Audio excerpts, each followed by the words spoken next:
Achana these ramlaka na kashwai nang chu kanunak tinasinak na Achana lingle solaka na kashwai nang chu kahimnak kapo na sinak na Ca'h An Tha Dih nukhukanak Zay tiktan mana zay tilkong bawa Ca'h An Tha Dih nukhukanak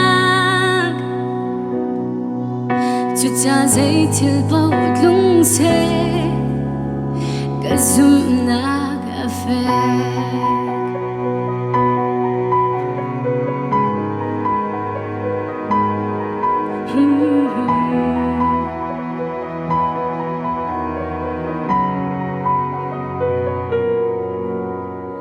Achana muinak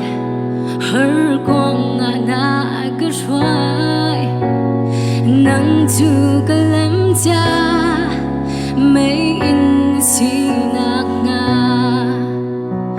Achana klicha Di ledlad na gashwai O nang tu kahimnak Boy na sinak na Ca'h An Tha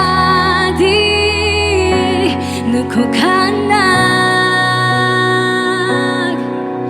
Zay tiktan mana zay tilkong bawa Ca'h An Tha Dih nukhukanak Chucha zay tilbaw lung se Kazum na kafe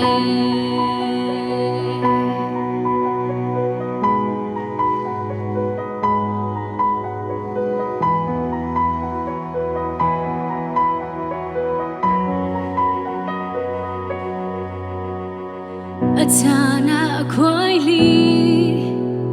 Di na katom Zay zong ngay tu boy Na si kang hal nak nga O kang halaw tla chwa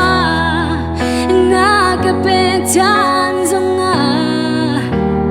Zay zong ngay tu boy Na si na kan Ca'h An Tha Dih boy va nukhukanak